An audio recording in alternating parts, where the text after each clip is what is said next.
gente linda, boa tarde, sejam todos muito bem-vindos a mais um projeto 447 Nutriconsciente. Eu sou a Juliana, para quem ainda não me conhece, estudante de Ayurveda e Naturopatia, e a gente já está completando o 11º episódio desse projeto 447 Nutriconsciente, que acontece todas as segundas-feiras às 4h47 da tarde. E aí eu venho trazer aqui para vocês um pouco de tudo que eu tenho estudado sobre alimentação, estilo de vida saudável, para que eu possa contribuir de alguma forma, de acordo com as minhas limitações, né?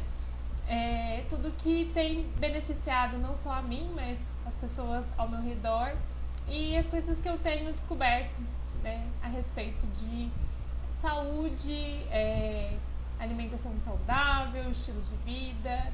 Então vamos para mais um projeto e hoje a gente vai falar sobre um tema muito importante, extremamente importante, que muitas pessoas não se dão conta e nem sabem ao certo, né? Que é a capacidade digestiva, né? A nossa digestão. Então, boa tarde para quem está chegando, sejam muito bem-vindos.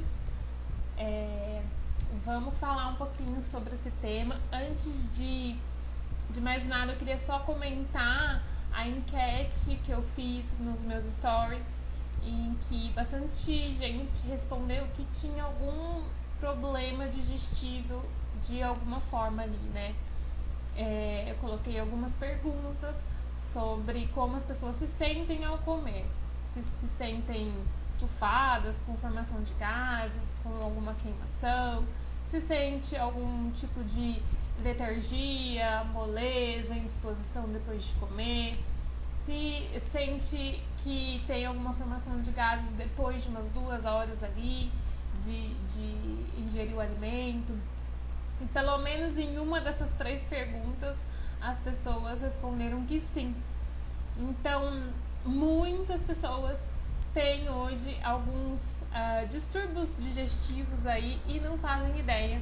E eu escolhi falar um pouco sobre isso, porque ao longo dessa semana eu venho postando bastante coisa a respeito de bactérias, que eu tenho estudado, né, agora mais a fundo um pouquinho sobre isso e como elas atuam na nossa digestão e qual que é o bem que elas fazem, né, e trazem para o nosso organismo, para o nosso corpo.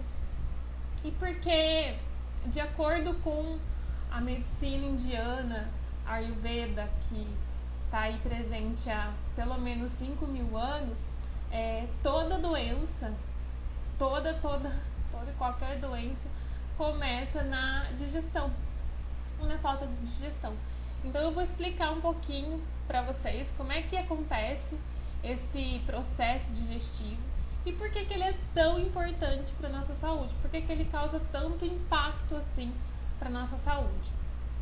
Antes de explicar, né, bem certinho para vocês as etapas da digestão, e aí vocês vão poder identificar se a digestão de vocês é uma digestão boa, otimizada, que está realmente sendo efetiva ali, traz saúde, ou se tem alguma coisa que precisa ser ajustada para que você tenha todo o seu organismo funcionando de forma perfeita aí.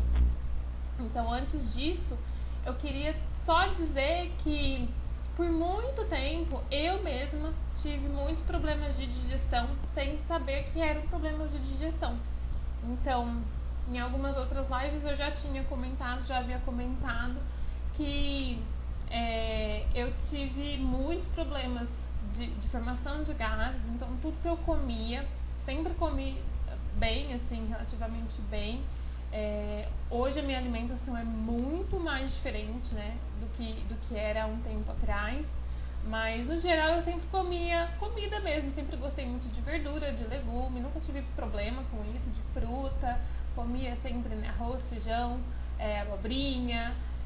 A minha alimentação não era tão diversificada quanto é hoje e esse foi um dos motivos também que me fez vir aqui conversar um pouquinho com vocês, não só hoje nessa live, mas começar esse trabalho no Instagram, porque eu me dei conta do quanto que a gente deixa de ingerir de nutrientes, de plantas, né, de alimentos ali que nos beneficiam, e a gente acaba limitando a nossa alimentação ao mesmo arroz, ao mesmo feijão, a mesma carne, a mesma verdura todos os dias, e o quanto isso pode ser ruim para o nosso organismo. E eu só passei a saber disso depois que eu fiz algumas mudanças na minha alimentação, porque eu mesma tive muitos problemas, né? Então, meu intestino por muitos anos não funcionava muito bem, era sempre muito preso, apesar de sempre praticar exercício, me hidratar bastante, sempre comer muita fruta, legume, verdura. Parecia que quanto mais alimentos vegetais eu comia, mais gases eu tinha, e eu não entendia. Eu falei, gente, mas não é possível.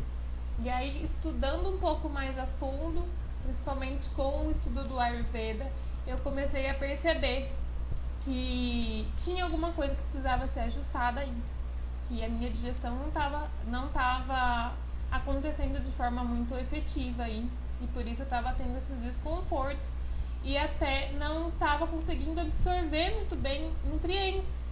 Então, uma coisa muito importante para a gente pensar é que não importa o que a gente coma, claro que importa, né? Mas o que eu quero dizer é que muito mais importante do que o que você come é a forma como você processa e digere esse alimento, porque você pode comer algo extremamente saudável, um alimento orgânico que foi assim, cultivado ali num solo super fértil, nutritivo, só que se o seu organismo não tem capacidade de digerir esse alimento, ao invés de trazer benefícios para o seu corpo, esse alimento vai atuar quase como um veneno, porque o que você não consegue digerir gera resíduos, substâncias que vão ficar ali e gerar processos inflamatórios. Se aquilo não foi digerido, o corpo vai ter que eliminar de algum jeito, né? Então ele gera um processo inflamatório para o seu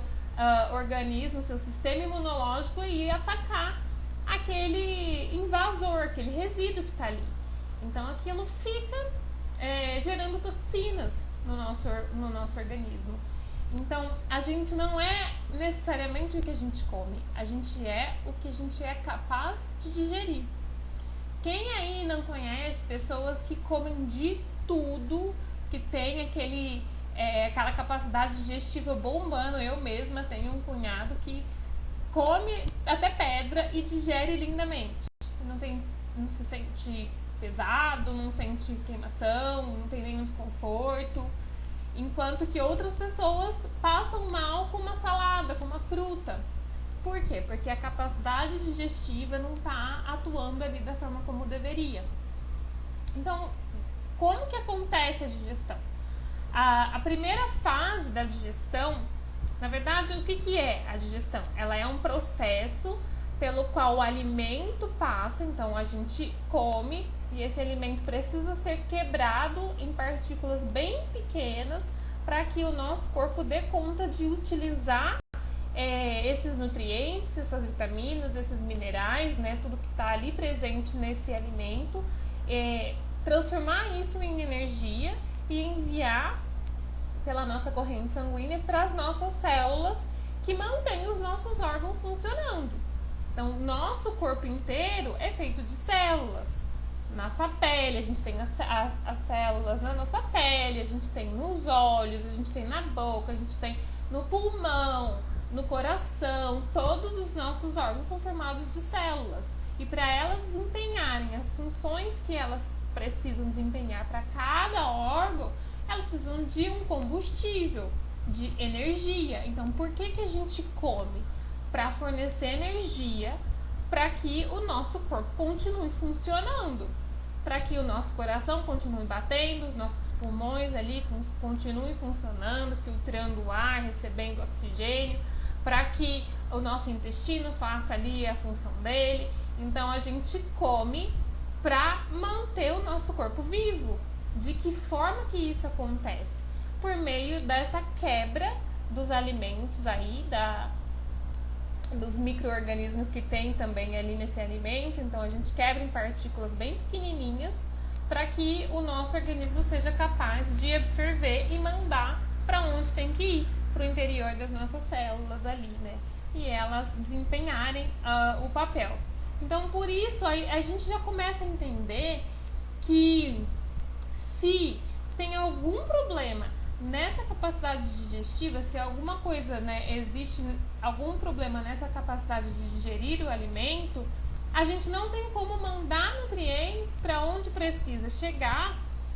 E aí, se não chega nutriente, né, e energia, combustível para onde precisa chegar, alguma coisa não vai conseguir funcionar muito bem.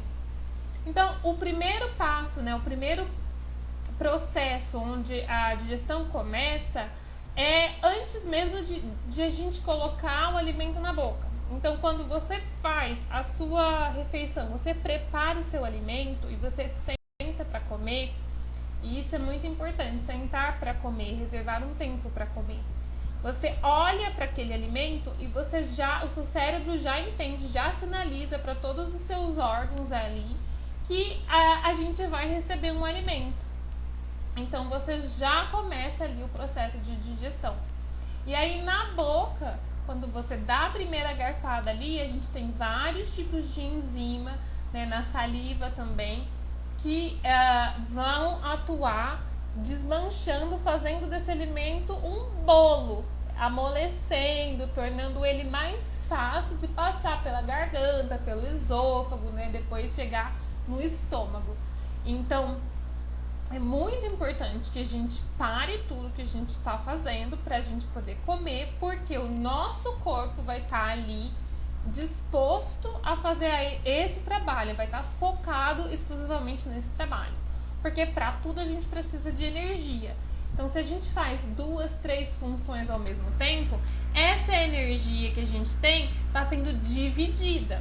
Então, ao invés do corpo estar 100% focado em digerir nesse processo, né, da mastigação, né, da digestão, ele vai estar focado, vai estar dividindo a sua capacidade energética entre isso e as outras atividades que você estiver fazendo. Por exemplo, olhando no celular, assistindo vídeo, lendo alguma notícia, conversando. E aí, consequentemente, a sua capacidade digestiva vai diminuir, porque ele não está mandando energia total para aquilo. Ele tem que... É como se a gente tivesse, né, um exemplo que eu dei numa outra live, como se a gente estivesse usando o computador ali, várias abas, né, no nosso computador, no servidor ali que a gente, né, utiliza. E aí, quanto mais abas você tem ali, mais lento ele vai ficando. Porque ele está sendo usado a energia dele ali, né, a internet, para fazer várias coisas ao mesmo tempo. Então, o nosso corpo também funciona dessa forma. Sem contar que a sua consciência também, né? Se você está consciente do que você está fazendo, ali está presente, isso faz muita diferença na hora que a gente vai comer. Então, isso também pode, de certa forma, prejudicar a nossa digestão. Aí a gente também acaba comendo demais, porque você não está presente ali no que você está fazendo, e aí isso sobrecarrega, né, o seu processo digestivo.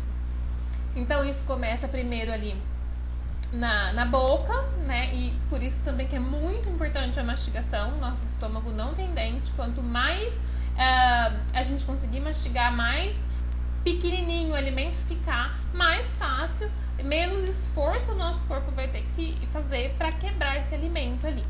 Então ele tem que descer facinho ali, uma massa bem mole, um bolo, né, para ser facilmente engolido, passado ali pela garganta, pelo esôfago e não ter nenhum problema.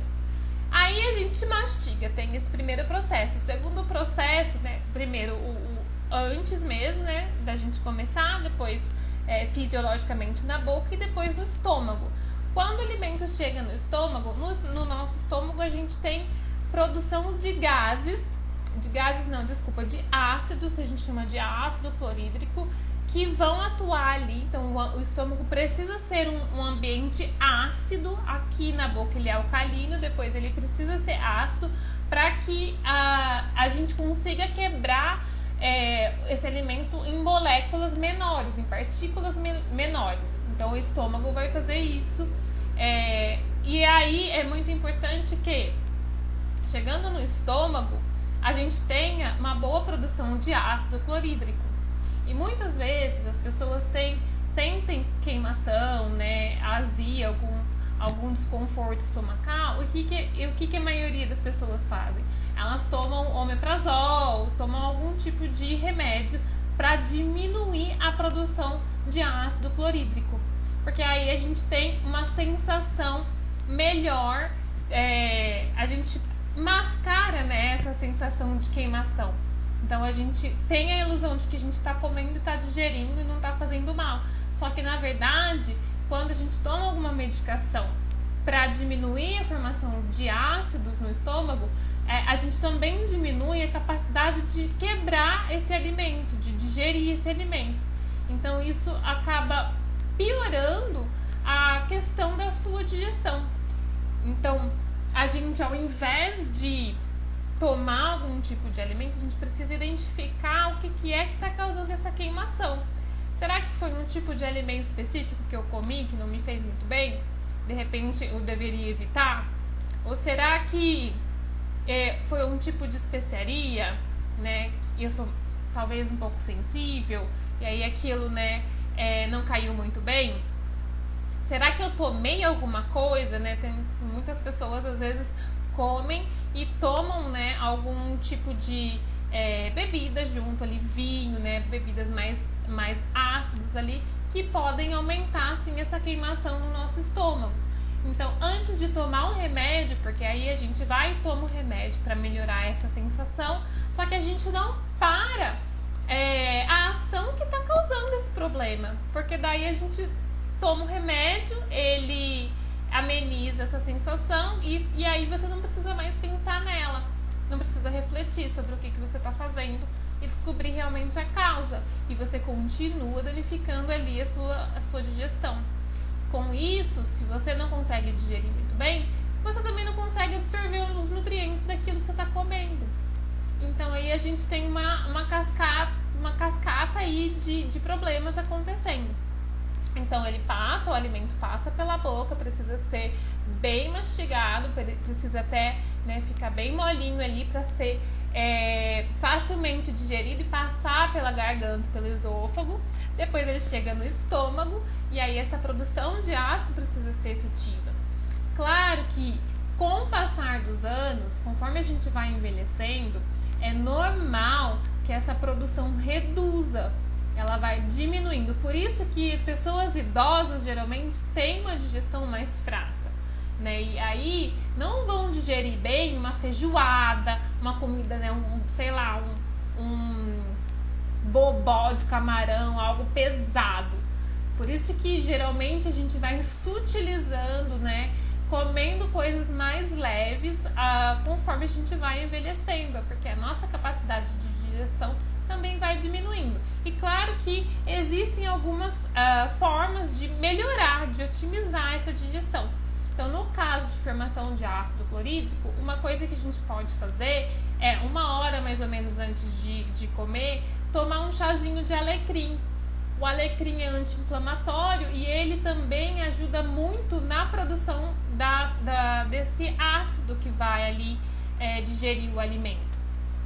E muito importante também é que quando a gente estiver comendo, a gente não ingerir, né, muitos líquidos. Então, se você precisa, de repente, dar um golinho de uma água, né, de algum suco, alguma coisa ali, é uma coisa. Agora, se a gente ingere, né, muito líquido, pensa que a comida vai ficar ali nadando naqueles líquidos que você ingeriu e o ácido que o estômago vai soltar para quebrar o alimento vai se dissolver naquele líquido ali. Então, você também pode ter algum problema ali de queimação, um problema não tá muito legal. Peraí que acho que vou ficar um pouco no escuro aqui pra trocar, porque o trem aqui a gente não quer ficar sem bateria, né? Pra gente poder continuar nosso papo aqui. Então vocês não ligam, acho que dá pra me ver, né? Não tá tão clarinho aqui que eu tive que usar a tomada, mas acho que tá certo, né? Acho que dá pra me ver aí tranquilo.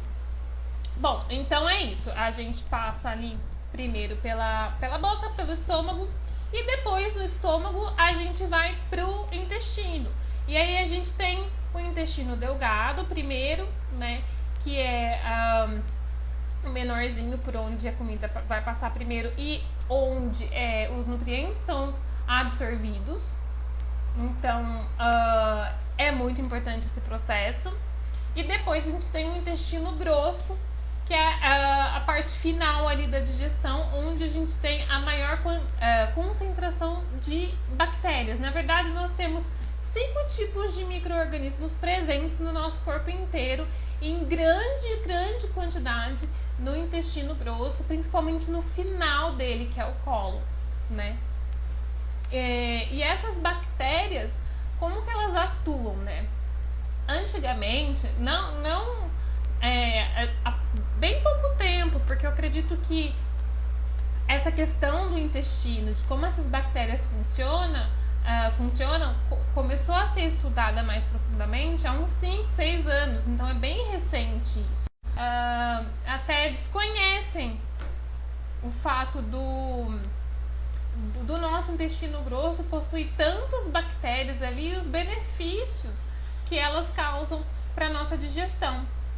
Então, uma vez que o alimento passa ali pelo intestino delgado, né, que é a primeira parte do intestino, que tem ali uns 6 metros para mais, ele é grande parte de proteínas, né, vitaminas, minerais, os nutrientes são absorvidos ali.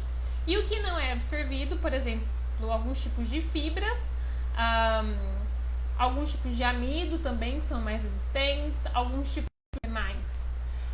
Acho que basicamente esses tipos. O que não é absorvido vai para as nossas bactérias. E antigamente, as pessoas, na verdade, funcionavam somente para formar o bolo fecal ali, né? E para eliminar resíduos de alimentos que ele tem como se fosse um sistema nervoso mesmo, e ele está diretamente em comunicação com o nosso cérebro. Então, mais de 90% da serotonina, que é um dos hormônios do bem-estar, é produzida no intestino. Se eu não me engano, 50% da dopamina, que também é um outro hormônio, né, do bem-estar, também é produzido no intestino, com o trabalho que essas bactérias fazem. Então, o que não e aí serve de alimento para essas bactérias, e quando essas bactérias comem, elas formam, né, ao se alimentar, elas formam uma substância que é chamada ácido graxo de cadeia curta, que funciona mantendo o equilíbrio do nosso corpo, melhorando a questão do sistema imunológico, protegendo as nossas células. Então, as bactérias, as funções das bactérias, não só as bactérias, né?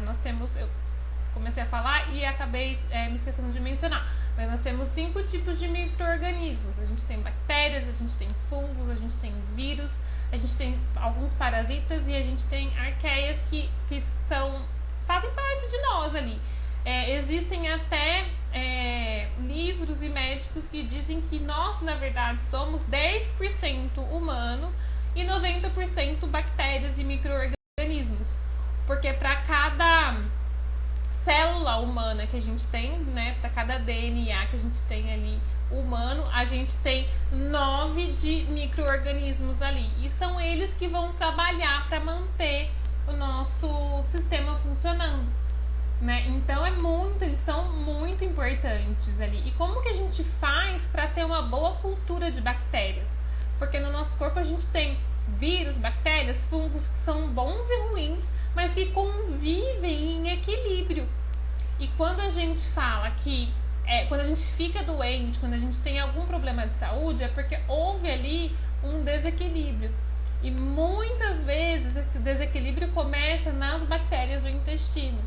E aí, dependendo da predisposição de cada um, vai se manifestar de formas diversas, né? Uma rinite, uma dor de cabeça, uma pressão alta, uma diabetes. Então, dependendo de cada caso aí, do estilo de vida, a gente é um ser muito complexo, tem várias variáveis aí, mas geralmente todas as doenças começam ali com algum desequilíbrio o intestino.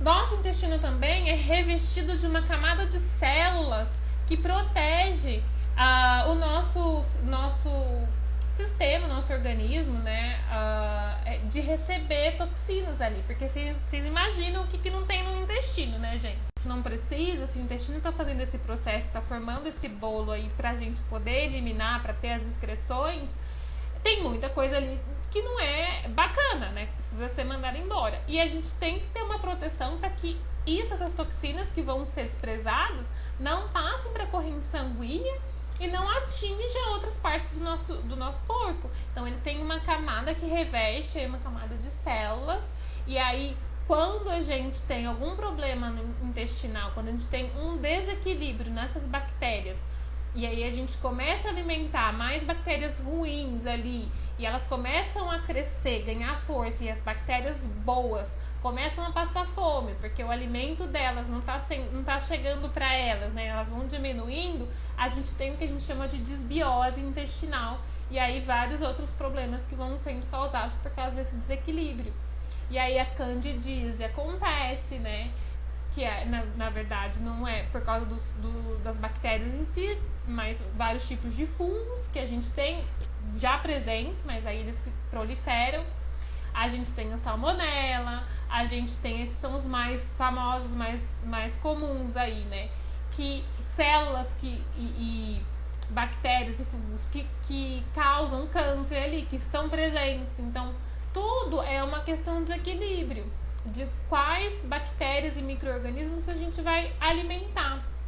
Basicamente, se a gente come comida de verdade, que foi o que a natureza forneceu, né, e deu para que a gente se alimentasse, a gente vai alimentar bactérias que vão trabalhar para o nosso sistema ter saúde.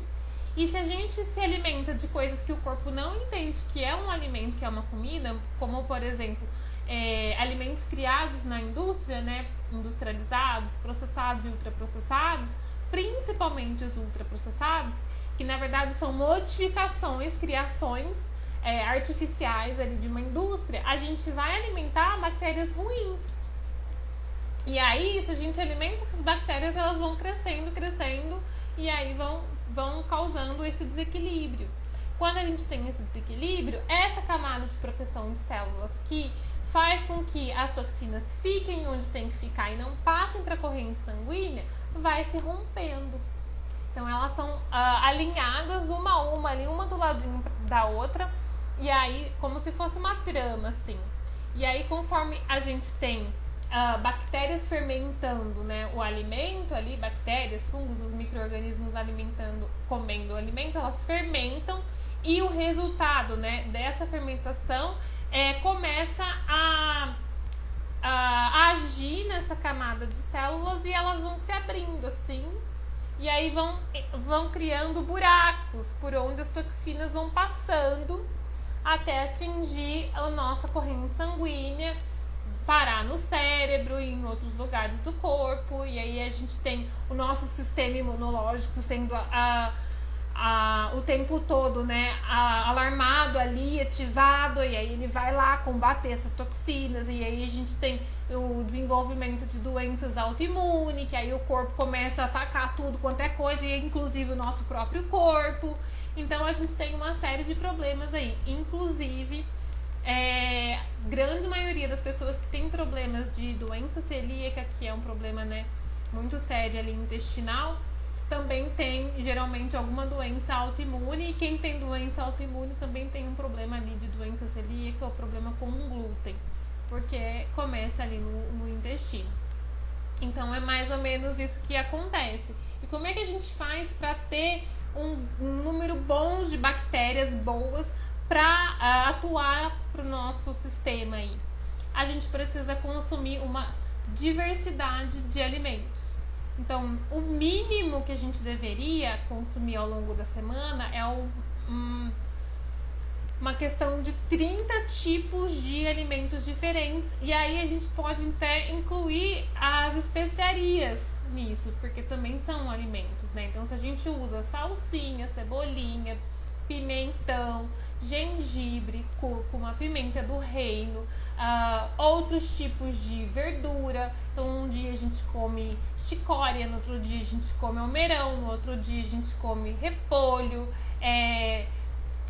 alface roxa, alface normal, alface crespa, aspargos, brócolis, beterraba. Então a gente deveria no mínimo ter uma variedade aí de 30 tipos de alimentos na semana, para que a gente tenha diferentes tipos de bactérias. Porque assim como a gente, eu acho muito fenomenal, muito incrível essa forma como as bactérias funcionam, porque a gente, na verdade, consegue perceber o quanto que a gente é parecido com elas, né? Porque assim como o ser humano que tem ali uma predileção por um tipo de alimento, as bactérias também. Então, tem um grupo de bactérias que é responsável por digerir o alface que você come. Um outro grupo de bactérias é responsável por digerir o almeirão. O outro por digerir o cogumelo, o outro por digerir o tofu. Cada um tem bactérias que são únicas. E no mesmo ambiente nós temos pessoas, né, que moram junto com a gente, que tem ali microbiota, que são essas colônias de bactérias similares, mas cada uma tem as suas. Então, quanto mais diversificada for a nossa alimentação, mais variados tipos de alimentos a gente incluir, mais diferentes tipos de bactérias a gente vai colonizar e mais essas bactérias vão trabalhar para que a digestão seja efetiva e para que o nosso organismo funcione da forma como ele precisa funcionar, otimizando. Então aí a gente se alimenta e vai se sentir com energia, com disposição, vai ter foco, concentração para conseguir fazer até conexões neurais, né? A parte cognitiva vai melhorar. Então, uma série de fatores ali vai acabar sendo otimizado pela atuação dessas bactérias aí no nosso organismo.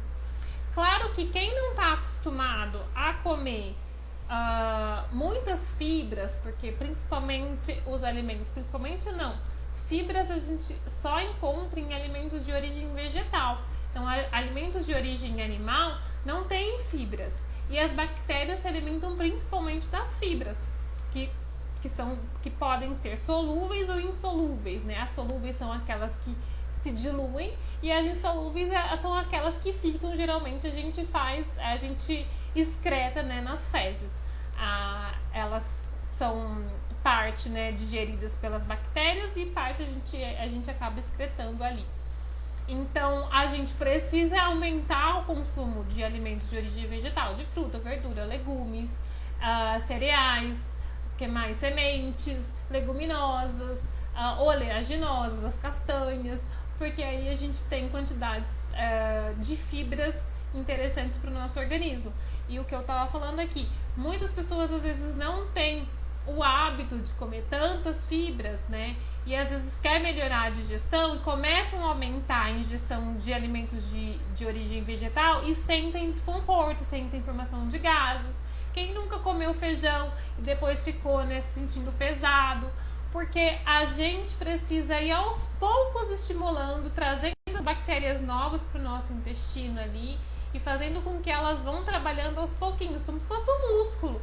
E no início, da mesma forma que a gente começa a fazer uma musculação e dói, a gente tem uma certa adaptação do nosso intestino, das nossas bactérias também.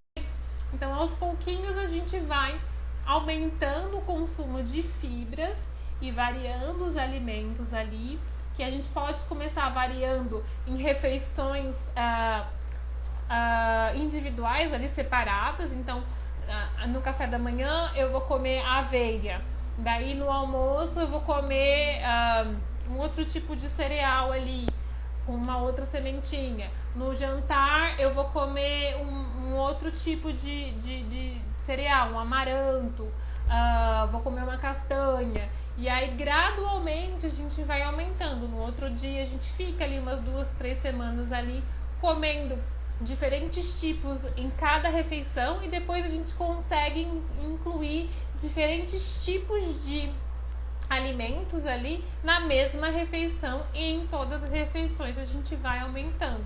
Então, quanto mais fibras, mais diversificada a nossa alimentação for, melhor vai ser para nossa capacidade digestiva e, consequentemente, para o nosso organismo.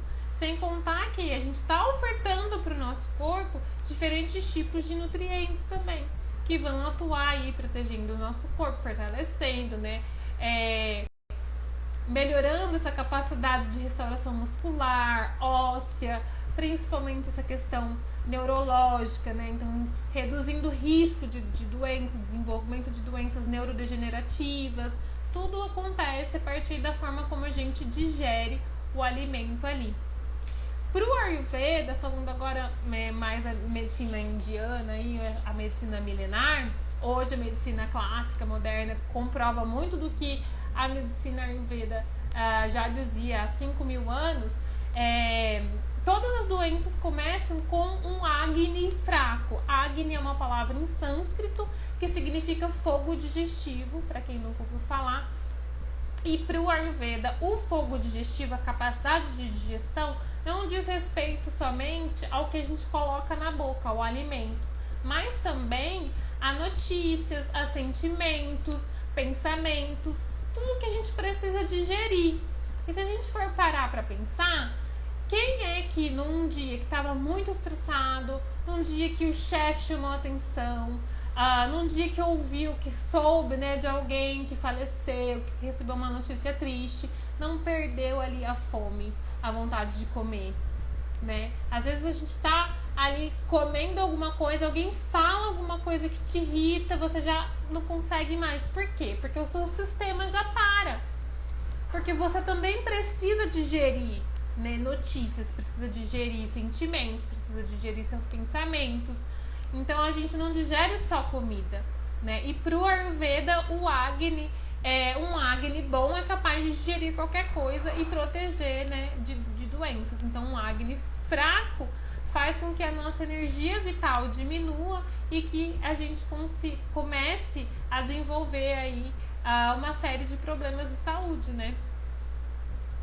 E aí, gente, alguns sintomas, eu tô olhando aqui pra baixo porque eu tô com o computador aberto aqui com uma apresentação que eu fiz para não esquecer de alguns pontos para mencionar para vocês aqui. Então,